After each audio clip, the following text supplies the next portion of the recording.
Nehemia Pene ahuru mapiti. Te mau tahua e te mau ati revi, I pe mai ia teru paperara.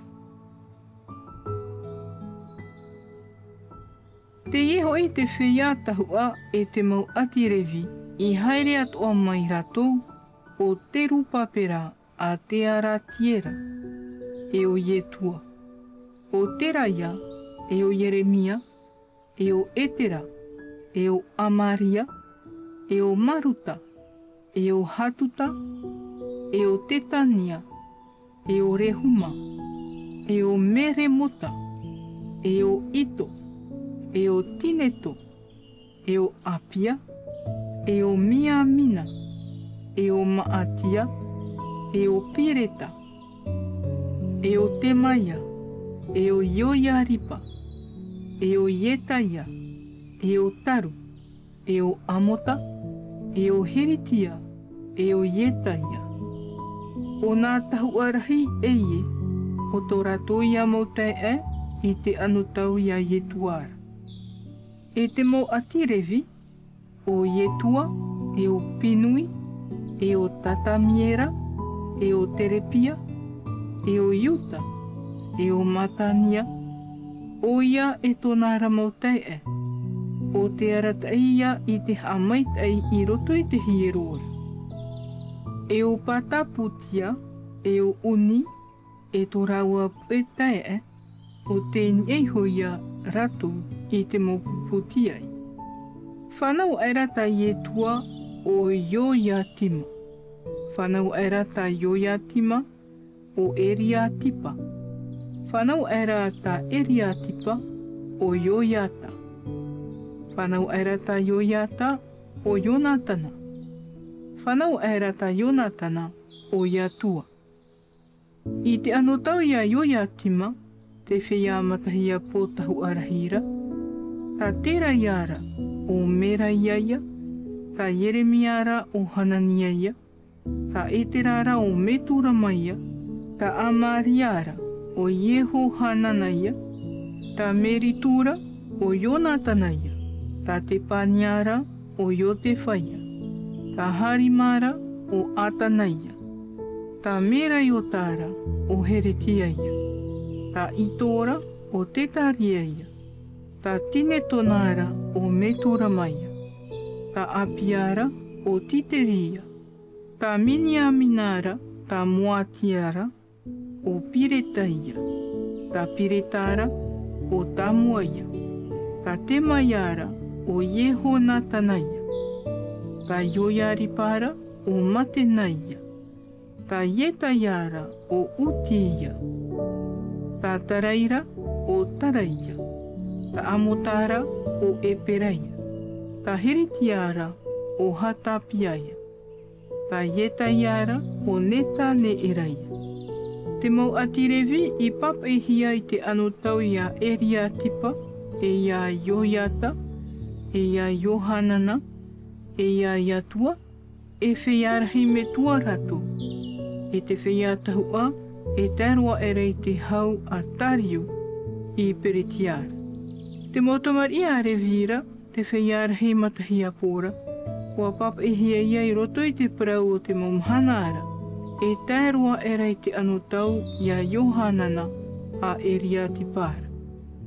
E te whiararahi a Tirevira, o Hatapiaia, o Terepiaia, e o Ietua a Tatamiera.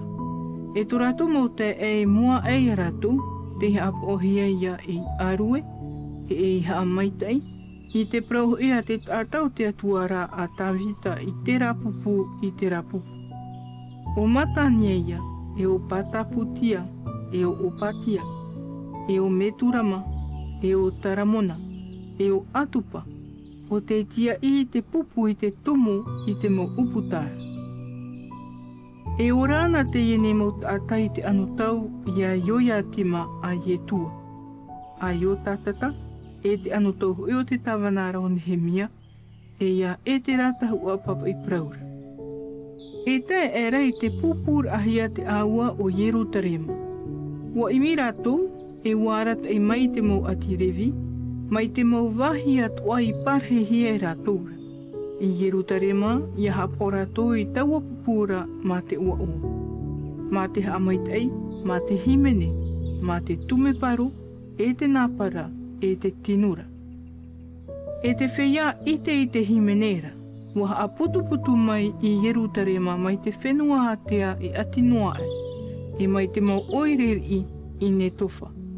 E mai taua wahira mai tiratara, e mai te mau o I te pāra, e ata maweta. Ua patuan e hoi taua whea himenera I te oireri ino rātou e atinoa e Yerutarema. Ua tā mai hora te whea tahua e te mo ati revi I a rātou iho, e ua tā mai hora hoi te mo tata, e te mo uputa, e te patu atua. Warat e atura vau I te huir atira o Yuta e ni e taua patura, e ua at atura vau I e piti pupura rahi e amaitei. Ua haere I hora te ho e pupu nani e te patu, nā te pai atau, nā te wahi I haere hi atu I te uputa repora. E muria e rātoura, o hotaia e te tei pēpu e ra atira no Yuta. E o ataria, e o etera, e o meturama, e o Yuta, e o Peniamina, e o Temaia, e o Yeremia. E te tei pētamar I tamaroa te whea tahu ara mā te pū atua. O ia o te taria a Jonatana, a Temaia, a Matania, a Mitaia, a Tatura, a Atafa. E tāna mo te o Temaia, e o Ataraera, e o Mirarai, e o Tirarai, e o Maai, e o Netaneera, e o Yuta, e o Hanani. Mā te maumau haafa a otohi a te tātau te atua rā tawita, e o Etera, papa I Parau te inamu e ratu. E tā ere te uputa pape piha, te I mua atu ia I ratu, e ua haere I hore ratu nā te e atia, I te oire o tawita, nāni e te patu. Ini atu I te whare o tawita. E tainoa e rei te uputa pape I te pai te hiti au te rāra. Ua haerei hora te tei pupu e whai toa e rei a rātou e haamaitai. E o vau I muria e te tei pau te mot ateni e te patura mai te pare umu I o maira. E tainoa e rei te patu a anua. E mai ni a mai te uputai e wharai mara, e mai ni a mai te uputa teito, e mai ni a mai te uputai ara. E te pare I Johana ne era. E te pare o meara. E tanu atura I te uputa mamuera.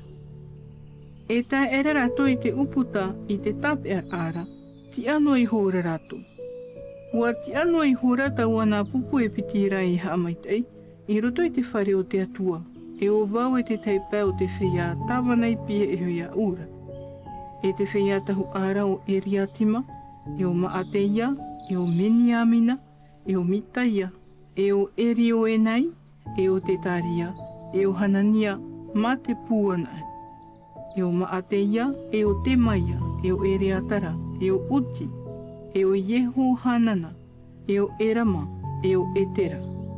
E wa himene pi hua tura taua whea himenera, e o Yetera hia tora tau amata. E tuti arhei hoi te hopo hiera toi tau amhanara. E ua ua. Nā te atua hoi rato I wha ua mai e rahi no atura. E ua atua te mau wahine te mau tamari. E te I te atea era te ua o Yerutarema I te whaaro ahia mai. Ua apohia te teipea I reira no ni ai te mau pihawa I a tau ara. No te mau mea I hopo I hiara. No te oho matamua, e no te ahuru, e haaputu I roto I taua mau piara. I to roto I te mau o, I te mau oire. I te tūwhai hapohia I te ture nā te whea tahua, e te mau atirevi.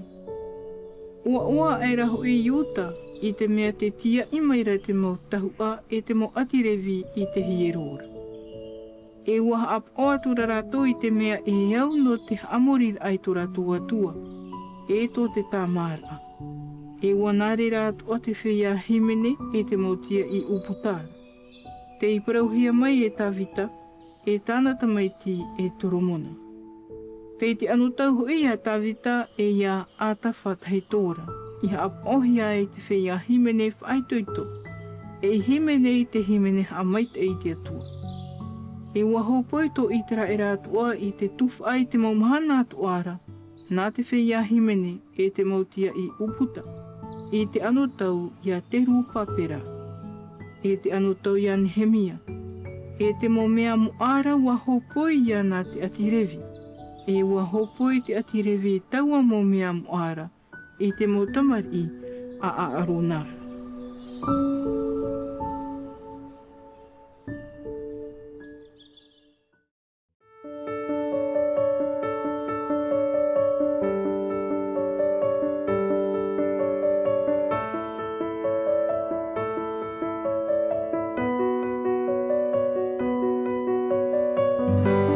C'était votre lecture quotidienne de la Bible en langue tahitienne proposée par le Centre Média Adventiste, disponible en replay sur cma.adventiste.pf.